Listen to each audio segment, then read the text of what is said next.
રામ રામ ને સીતારામ બધાને. કેમ છે બધાય મજામાં? તો આ મારો ભાઈ છે ને બધાને હેપી રક્ષાબંધન. બધાય ભાઈઓને હાર્દિક શુભકામના, બધી બહેનોને પણ હાર્દિક શુભકામના. આ છે મારો ભાઈ હિતેશ, આનું નામ હિતેશ છે.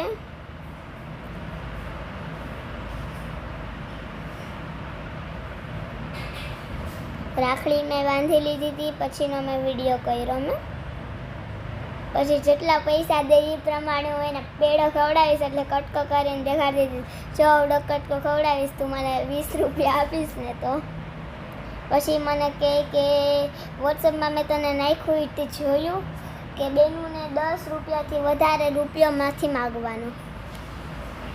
જો ભાઈ આથાણી દે ને તોય રાખી લેવાની, એમ સમજીને કે આ 50 લાખ રૂપિયો છે.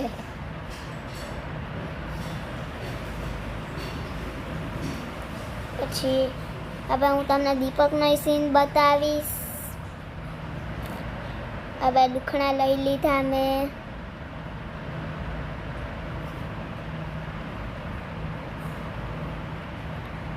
હવે આરતી ઉતારું છું. હું કહેતી હતી કે હુંમાં તું કંઈ ભગવાન નથી, તો ખાલી ફર્જ છે આરતી ઉતારવી પડે. એટલે પછી મેં આરતી ઉતારી.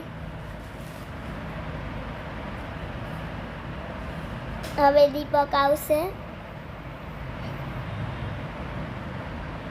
આ છે દીપક, એ બે હગા ભાઈ છે. ને એની જે ફૂઈ છે, મારી જે ફૂઈ છે ને એ એની મમ્મી થાય. એ હગી છે, એ મારા પપ્પાની હગી બેન છે. એટલે હું દર વખતે રાખડી બાંધું દીપકને. હું દર વખતે દીપકને જ બાંધું, પણ આ વખતે હિતેશને બાંધી, કેમ કે ભરત નહોતો આવ્યો. ઓલા વખતે આપણે શોર્ટમાં ભરતનો વિડીયો જોયો હતો, પણ આ વખતે આપણે ભરત નથી, એટલે આજે હિતેશ આવ્યો. જો ઓલા વખતે હિતેશ આવવો હોય તો આવશે, તો આપણે એને બાંધી દઈશું. ને ભરત તો ઓલા વખતે લગભગ આવવાનો જ છે. નકર જો ભરત 2-3 દિવસ વાટ જોઈએ ન આવ્યો ને, તો હું મનમીતને રાખડી બાંધી દઈશ. જો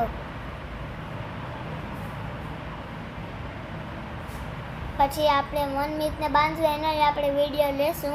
જો ભરત ન આવ્યો તો જ હું બાંધીશ, કેમ કે મનમીતની તો હું ફૂલ થાવ, એટલે હું ન બાંધી શકું. પણ એ આવશે ને તો બાંધી દઈશ.